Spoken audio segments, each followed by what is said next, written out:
दोस्तों, आप जानते हैं कि पिछले कुछ दिनों में इलेक्ट्रल बॉन्ड की जानकारी भरपूर तरीके से आई है और सबको जानकारी मिली है कितना इलेक्ट्रल बॉन्ड बेचा गया है और कितना इलेक्ट्रल बॉन्ड खरीदा गया है और कहाँ कहाँ वो बॉन्ड किस पार्टी को दिया गया है। आप ये भी जानते हैं कि स्टेट बैंक ऑफ इंडिया ने बार बार सुप्रीम कोर्ट से ये कहा कि हमें 30 जून तक समय चाहिए। हमारे पास पूरी जानकारी है, पर जो सुप्रीम कोर्ट चाहती है वो जानकारी समय लगेगा। हमें 30 जून 2024 यानी कि चुनाव के बाद हम वो जानकारी दे पाएंगे। कल हमारे दो युवा साथियों ने एक 5 लाइन का कंप्यूटर प्रोग्राम लिखा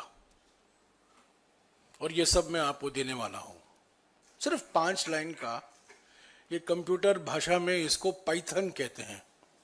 आप लोग जो लोग भारतीय राजनीति में दिलचस्पी रखते हैं, आप जानते हैं कि पाइथन अजगर हमारे भारतीय राजनीति में बहुत विशेष महत्व रखता है, अजगर। पर ये पाइथन भी बहुत महत्व रखता है कंप्यूटर के दुनिया में। ये एक कंप्यूटर भाषा है और हमारे दो युवा साथियों ने ये 5 लाइन का एक कंप्यूटर प्रोग्राम लिखा जिसको कहते हैं कोड, कंप्यूटर कोड लिखा 5 लाइन का, और 15 सेकंड के अंदर जो जानकारी सुप्रीम कोर्ट चाहती थी हमने हासिल की और उसका विस्तृत तरीके से विश्लेषण हमने किया है। उसकी जानकारी मैं आपको देने वाला हूं। पर पहली बात तो यह है कि जो स्टेट बैंक ऑफ इंडिया हमेशा कहकर आ रही थी कि हमें 30 जून 2024 तक समय चाहिए सुप्रीम कोर्ट के आदेश को पालन करने के लिए, हमने 15 सेकंड के अंदर ये जानकारी हासिल की है। तो बिल्कुल साफ है कि मोदी सरकार नहीं चाहती थी कि ये जानकारी अभी निकले, पूरी तरीके से ये जानकारी निकले जो सुप्रीम कोर्ट ने आदेश किया था। दूसरी बात, जब इलेक्ट्रल बॉन्ड की जानकारी पहली निकली थी, मैंने आपको कहा था कि इस घोटाले में 4 अलग अलग तरीके अपनाए गए हैं। मैं कंपनियों को दोषी नहीं ठहरा रहा हूं। कांग्रेस पार्टी निजी कंपनियों के खिलाफ नहीं है। कांग्रेस पार्टी ये मानती है कि जीडीपी विकास दर बढ़ाने के लिए निजी निवेश अनिवार्य है। निजी निवेश के बिना जीडीपी विकास दर नहीं बढ़ सकता। और जब हमारा घोषणा पत्र आएगा कुछ ही दिनों में, आप देखेंगे विस्तार से हमने इस पर चर्चा की है और हमने ये भी कहा है कि किस तरीके से निजी निवेश को हम बढ़ाएंगे। तो निजी निवेश के खिलाफ नहीं है, हम निजी निवेश के पक्ष में हैं। प्राइवेट इन्वेस्टमेंट के बिना आर्थिक विकास होना असंभव है। और जो प्राइवेट इन्वेस्टमेंट, जो निजी निवेश 2004 और 2014 के बीच में था, जीडीपी का 32% निजी निवेश हुआ करता था, वो पिछले 10 सालों में घटकर 28% हुआ है। तो निजी निवेश को प्रोत्साहन देना बहुत जरूरी है, पर यह निजी निवेश नहीं है। निजी कंपनियों का इस्तेमाल किया गया है बीजेपी सरकार के द्वारा। तो हमारा निशाना कोई प्राइवेट कंपनी नहीं है, हमारा निशाना सीधा बीजेपी सरकार है, सीधा प्रधानमंत्री हैं, गृह मंत्री हैं, जिन्होंने ये इलेक्ट्रल बॉन्ड को सोचा, अंतिम रूप दिया और इसकी घोषणा की। तो ये 4 रास्ते क्या थे घोटाले के? मैंने आपको पहले कहा था, मैं फिर से दोहराऊंगा पहला रास्ता था चंदा दो धंधा लो। आजकल आप लोग सब सिम कार्ड इस्तेमाल करते हैं, कुछ लोग प्रीपेड करते हैं, कुछ लोग पोस्टपेड करते हैं। ये प्रीपेड घूस है, यानी कि चंदा दो धंधा लो, प्रीपेड घूस, जैसा कि आपका प्रीपेड सिम कार्ड है। दूसरा रास्ता है ठेका लो घूस दो। ये पोस्ट पेड हुआ, यानी कि पहला आपको कॉन्ट्रैक्ट मिलता है और कॉन्ट्रैक्ट मिलने के बाद आप रिश्वत देते हैं, तो ये पोस्ट पेड हो गया। तीसरा रास्ता है हफ्ता वसूली, और ये मोदी सरकार ने इस पर पेटेंट लगा दी है। हफ्ता वसूली के माने क्या है? ये पोस्ट पेड नहीं, ये पोस्ट रेड है। यानी कि पहले ईडी छोड़ो, सीबीआई छोड़ो, इनकम टैक्स छोड़ो कंपनियों के खिलाफ, और उससे बचने के लिए ये कंपनियां इलेक्ट्रल बॉन्ड खरीदेंगे और चंदा देंगे बीजेपी को। और चौथा रास्ता जो अपनाया गया है फर्जी कंपनियों का, शेल कंपनियों का। बार बार प्रधानमंत्री लंबे लंबे भाषण करते थे 2014 में पार्लियामेंट में और पार्लियामेंट के बाहर कि मैं फर्जी कंपनी को बंद कर दूंगा, फर्जी कंपनियों के खिलाफ हूं। पर फर्जी कंपनियों का भरपूर इस्तेमाल किया गया है इस कॉर्पोरेट डोनेशन, कॉर्पोरेट बॉन्ड घोटाले में। तो ये चार रास्ते हैं, चंदा दो धंधा लो यानी कि प्रीपेड घूस, ठेका लो रिश्वत दो यानी कि पोस्टपेड घूस, तीसरा हफ्ता वसूली यानी कि धमकी देकर घूस लो, यानी कि पोस्ट रेड ब्राइब, रेड होता है उसके बाद घूस दिया जाता है तब रेड बंद होता है, और चौथा फर्जी कंपनी। इन चारों रास्तों के जो अपनाया गया है, हमारी विश्लेषण के अनुसार जो हमने विश्लेषण किया है कल, और जैसा कि मैंने कहा सारा डेटा सिर्फ 15 सेकेंड के अंदर इस कंप्यूटर प्रोग्राम पाइथन भाषा में जो लिखा है, इससे पूरी जानकारी मिल जाती है। ये आप भी कर सकते हैं, ये कोई कंप्यूटर इंजीनियर के लिए नहीं है, ये आप भी कर सकते हो। ये सिर्फ 5 लाइन का है, मैं आपको ये कॉपी दूंगा। और क्योंकि हम पारदर्शिता में विश्वास करते हैं, हम इसको सार्वजनिक तौर से भी हम ये कोड दे रहे हैं सबको। तो बड़े तौर से हेडलाइन क्या है इस घोटाले का? बड़े तौर से 38 कॉर्पोरेट ग्रुप हैं, कंपनी नहीं, कॉर्पोरेट ग्रुप। एक कॉर्पोरेट ग्रुप में 10 कंपनियां हो सकती हैं, 15 कंपनियां हो सकते हैं, 20 कंपनियां हो सकते हैं। यानी कि कॉर्पोरेट समूह जिसके मालिक एक हैं, 38 कॉर्पोरेट ग्रुप हैं जिनको 179 कॉन्ट्रैक्ट, ये पिछले 6 सालों में 179 कॉन्ट्रैक्ट मिले हैं बीजेपी सरकार, हमारे मोदी सरकार से। और ये 38 कॉर्पोरेट ग्रुप जिनको 179 कॉन्ट्रैक्ट मिला है बीजेपी से, उन्होंने ये बॉन्ड खरीदा है। कॉर्पोरेट सारे प्रोजेक्ट कुल मिलाकर करीब 4 लाख करोड़ प्रोजेक्ट हैं।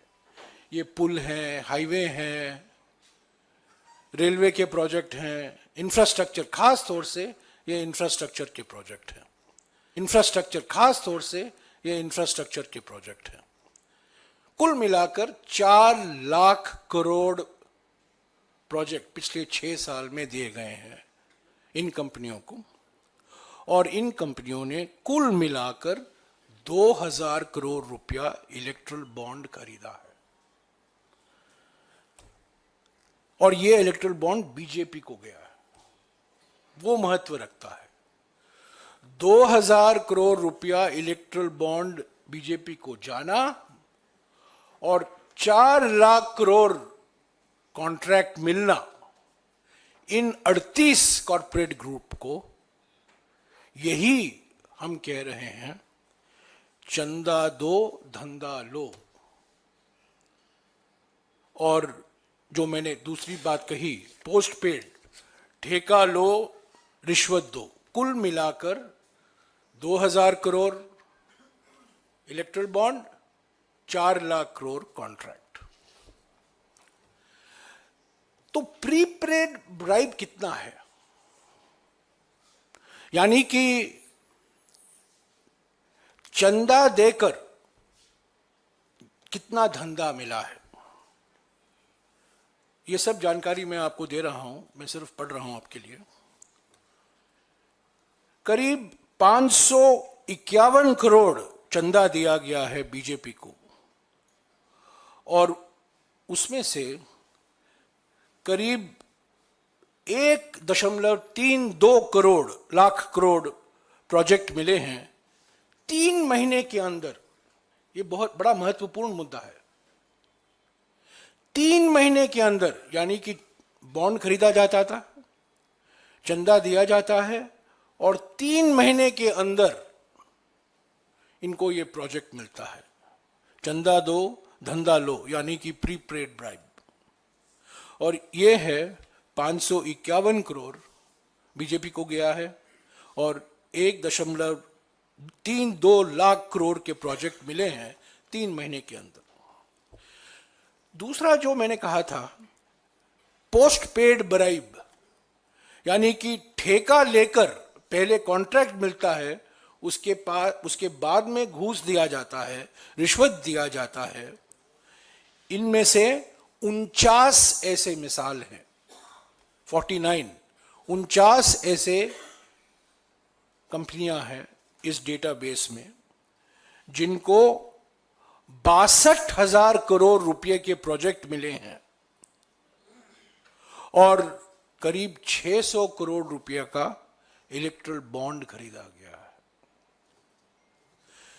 हफ्ता वसूली, जैसा कि मैंने कहा, इस पर हमारे प्रधानमंत्री का पेटेंट हो गया है, यानी कंपनियों के खिलाफ ईडी इंक्वायरी शुरू करो, सीबीआई जांच शुरू करो, इनकम टैक्स जांच शुरू करो, और उससे राहत मिलने के लिए ये कंपनियां तंग हो जाती हैं और वो इलेक्ट्रल बॉन्ड खरीदते हैं। तो कितने ऐसे कंपनी हैं?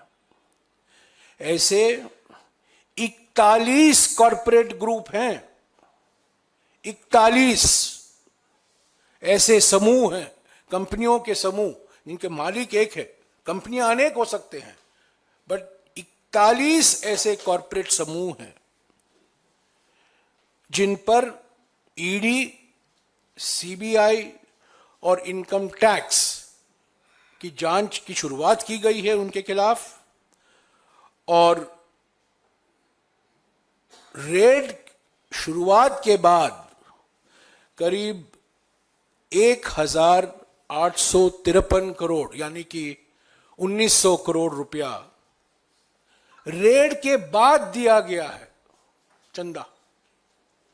रेड के बाद बॉन्ड खरीदा गया है और ये बॉन्ड सीधा बीजेपी के खाते में गया है। और चौथा रास्ता, जो फर्जी कंपनी का रास्ता है, जिसके खिलाफ प्रधानमंत्री ने लंबे लंबे भाषण किए थे 2014 और 2015 में, ऐसे 16 फर्जी कंपनी है, 16 फर्जी कंपनियां हैं। यानी कौन ये कंपनी है, क्या करते हैं, क्या बनाते हैं, मुनाफा कितना है, कहां से ये मुनाफा आ रहा है, इसकी कोई जानकारी नहीं। ये शेल कंपनी है, फर्जी कंपनी है। और 16 फर्जी कंपनियों ने करीब 419 करोड़ रुपया चंदा बीजेपी को दिया है, फर्जी कंपनियों ने। तो साथियों, संक्षिप्त में मैं यही कहूंगा, ये 4 रास्ते एक मशहूर हिंदी फिल्म हुआ करता था 1970 के दशक में, राजेश खन्ना और मुमताज, आपको याद होगा, दो रास्ते। ये तो चार रास्ते, दो रास्ते नहीं, ये चार रास्ते। हर बात में इन्फ्लेशन बढ़ गया है, रास्तों का भी इन्फ्लेशन हो गया है। दो रास्ते नहीं, चार रास्ते। चंदा दो धंधा लो, रास्ता नंबर 1। ठेका लो रिश्वत दो, रास्ता नंबर 2। हफ्ता वसूली, रास्ता नंबर 3। फर्जी कंपनी, रास्ता नंबर 4।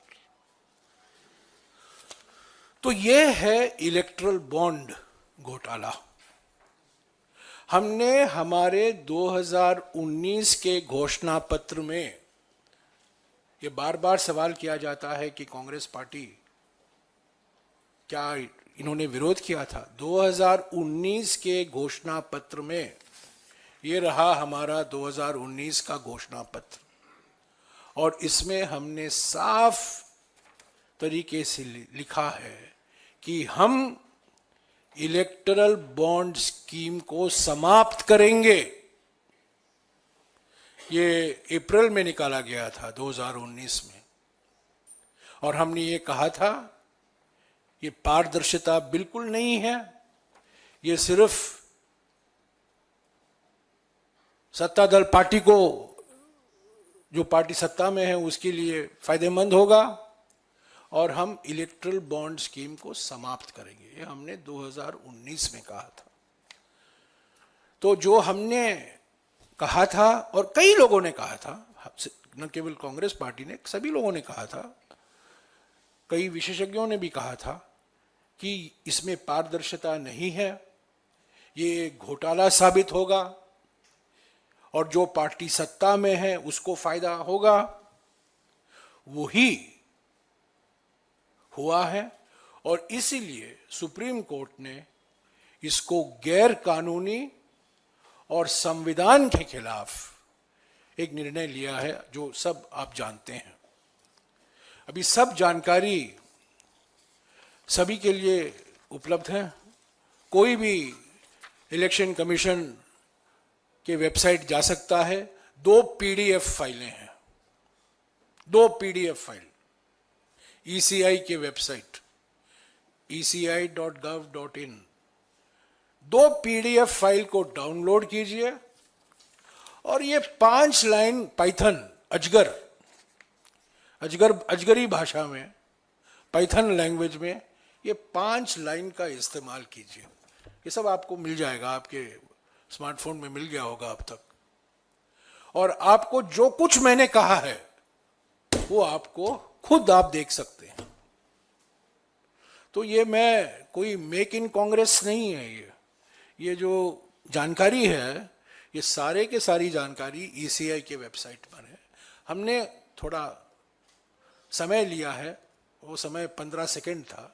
एसबीआई चाहती थी और 3 महीने के लिए, तो हमारे युवा साथियों ने एकदम ये प्रोग्राम लिखा, और ये 4 रास्ते जो अपनाए गए हैं इस घोटाले में, इसकी पूरी जानकारी हासिल की है। मैंने जानबूझकर किसी कंपनी का नाम नहीं लिया है, पर अगर आप चाहते हैं मैं कंपनियों का नाम भी आपको दे सकता हूं, क्योंकि कंपनियों के नाम के आधार पर ही ये पूरा लिस्ट तैयार किया गया है। ये पूरी की पूरी जानकारी आप खुद हासिल करते हैं, कौन सी कंपनियां हैं, कौन कौन से कॉरपोरेट ग्रुप हैं। पर मैं यही कहना चाहता हूं कि हम निजी निवेश के खिलाफ नहीं हैं। निजी निवेश होना बहुत जरूरी है, निजी निवेश को प्रोत्साहन देना जरूरी है। पिछले 10 साल में निजी निवेश को धक्का मिला है, और सारे का सारा निजी निवेश इलेक्ट्रल बॉन्ड में जा रहा है, ईडी से बचने के लिए, सीबीआई से बचने के लिए, इनकम टैक्स से बचने के लिए। तो असली निजी निवेश की जरूरत है जीडीपी विकास दर बढ़ाने के लिए, आर्थिक तरक्की के लिए, और उसको पूरा प्रोत्साहन कांग्रेस पार्टी देगी। पर ये जो घोटाला हुआ है, इस पर मैंने पहले कहा है, मैं ये मांग फिर से दोहराऊंगा कि इस पर एक एसआईटी का गठन होना जरूरी है। सुप्रीम कोर्ट मॉनिटर्ड इंक्वायरी होनी चाहिए, क्योंकि सारी की सारी जानकारी अब तो निकल आई है और कोई राज तो नहीं रहा, सब निकल गया है। अभी मैचिंग भी हो सकता है, किसने कब कौन सा बॉन्ड खरीदा और किस पार्टी को गया, वो भी जानकारी मिल गई है। तो हम चाहते हैं कि अब तो ये समाप्त हो गया है, ये स्कीम नहीं है, पर जो इस स्कीम का दुरुपयोग किया गया है, कंपनियों को धमकी देकर जबरदस्ती कॉर्पोरेट इलेक्ट्रल बॉन्ड खरीदने को मजबूर किया है, ताकि वो ईडी से बचें, इनकम टैक्स से बचें, सीबीआई से बचें। और कई जो मैंने मिसाल आपको गिनाए हैं, ऐसे उदाहरण हैं जहां कॉर्पोरेट बॉन्ड इलेक्ट्रल बॉन्ड खरीदने के 3 महीने के बाद, 3 महीने के अंदर आपको बड़े बड़े इंफ्रास्ट्रक्चर के प्रोजेक्ट मिल जाते हैं। तो ये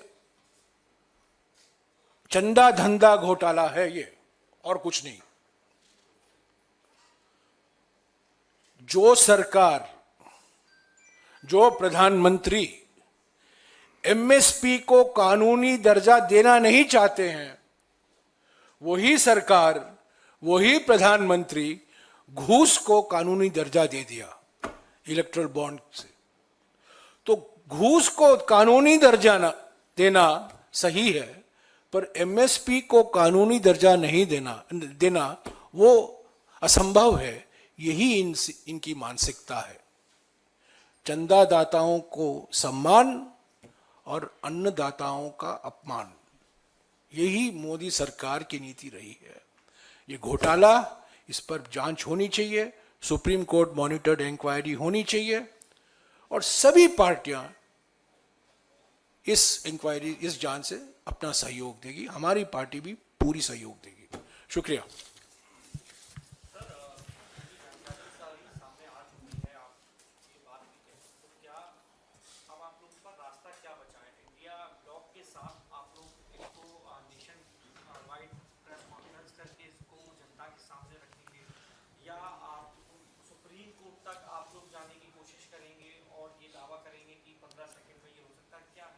अलग अलग हमारे सामने विकल्प हैं।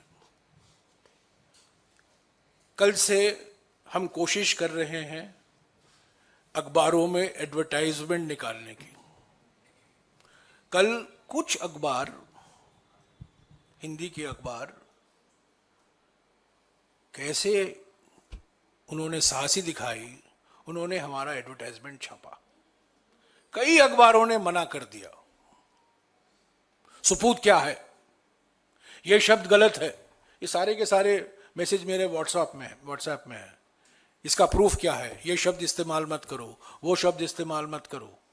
आज भी हमने कोशिश की, आज भी आपने देखा होगा कुछ राज्यों में छपा है, खासतौर से उत्तर भारत के राज्यों में छपा है, क्योंकि हम ये सिर्फ ये हिंदी मीडिया में इसको छाप रहे हैं। अंग्रेजी मीडिया तो बिल्कुल असंभव है, दरवाजे बंद हैं। तो आज भी हमने कोशिश की, आज भी कुछ अखबारों ने साहस दिखाई कि उन्होंने छापा, पर कई अखबारों ने कहा हम नहीं छापेंगे। तो एक ये रास्ता है, जनता को हम जानकारी देते रहेंगे। दूसरा रास्ता यह है कि हमने मांग की है, तृणमूल कांग्रेस ने मांग की है, आम आदमी पार्टी ने मांग की है, कई पार्टियों ने, इंडिया गठबंधन की पार्टियों ने मांग की है कि इस पर सुप्रीम कोर्ट मॉनिटर्ड इंक्वायरी होना जरूरी है। तो ये हमारी मांग है। हम ये मांग को हम दोहराते रहेंगे।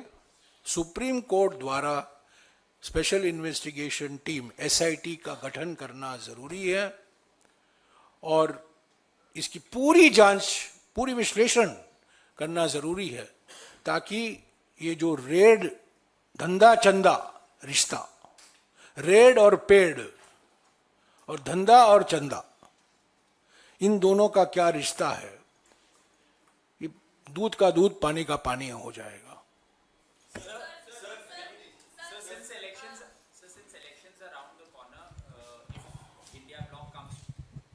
Since elections are around the corner, if India bloc comes to power, When will it you, comes to power. When it comes to when power. it comes to power, will you get this investigated? Because you're saying that this is a scam. 100%. When the India bloc, India group parties come to power, there will be a JPC on Modani and there will be an SIT on Chanda Dhanda Raid Paid. Definitely. No doubt about it.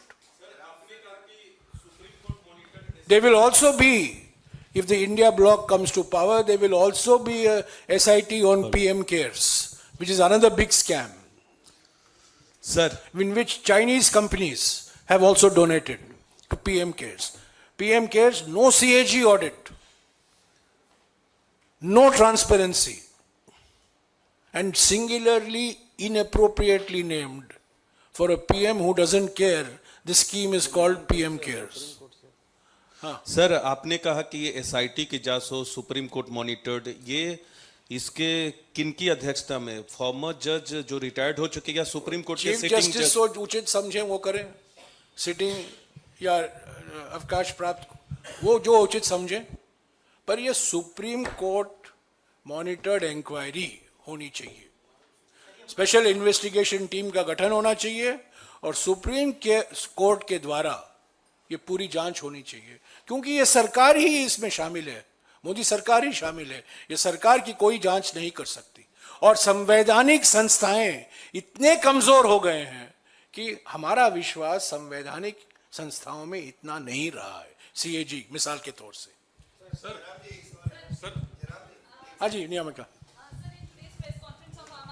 They have also alleged that Sharad Chandra Reddy has also given donations to the BJP, who is also accused in the excise policy scam, and they have also said that even the BJP president should also be arrested. No, the person who has turned approver in the liquor case has bought an electoral bond, and he got away scot-free after that. There are many such examples. There are many such examples of people who have been subject to raids, who have bought the bonds, and who have then got raid mukti. They've got free of EDI and CBI and income tax and so on. So, the Supreme Court monitored inquiry will bring out all these facts and details. But do you also demand the same, what they are saying, that BJP president should also be arrested for the same? Well, the person responsible for this is the Prime Minister. The person responsible directly the finance is the Prime Minister. How was the electoral bond scheme bought in the first place? It came via a money bill.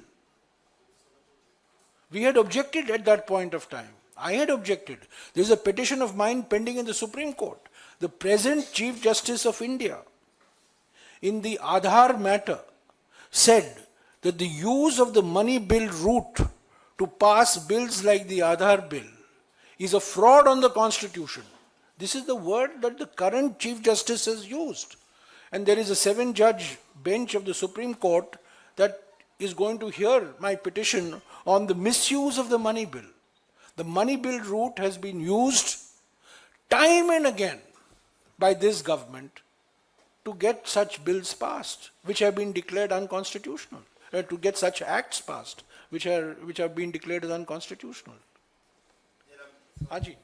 Jairam जी, जब तक ये जानकारी public domain में नहीं थी, आप लोग लगातार ये बात कह रहे थे कि जानकारी मिलेगी तो पता चलेगा किस कंपनी, किस कॉर्पोरेट हाउस ने किस पार्टी को कितना दिया। अब जानकारी आपके सामने आपके रखी हुई है, बावजूद इसके आप उन कंपनियों की बात नहीं कर रहे हैं और बार बार ये कह रहे हैं निजी कंपनी के खिलाफ नहीं है।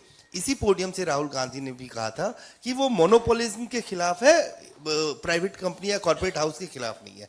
क्या वजह है कि अब जानकारी सार्वजनिक और आपके पास होने के बावजूद आपके नेता बार बार एक कॉर्पोरेट हाउस का जिक्र करते हैं, बताते हैं कि हर चीज उसको मिल जाता है, तो अब आप लोग क्यों नहीं उन कंपनियों को इस पोडियम से एक्सपोज कर रहे हैं? हम 100 सवाल पूछे हैं उस कंपनी से, प्रधानमंत्री से। उनके तो कर्ता दाता तो प्रधानमंत्री हैं। मैंने कहा ना, अभी आपने सुना नहीं, मैं कहा, मैंने इनके सवाल के जवाब में मैंने कहा कि इंडिया ब्लॉक पहला निर्णय होगा मोडानी में जेपीसी होगा। मैंने कहा है इनको, मैंने बार बार कहा है, उससे हम पीछे नहीं हटेंगे। और मुडानी का नाम कैसे नहीं है इसमें, ये बताइए। ये सवाल ये मैं बता रहा हूं क्यों, मैं बताता हूं क्यों मुडानी का नाम नहीं है। मुडानी का नाम इसलिए नहीं है क्योंकि जो इन हाउस कंपनी है उससे तो आप जबरदस्ती नहीं है, तो वो तो आता रहता है, गंगा बहती रहती है।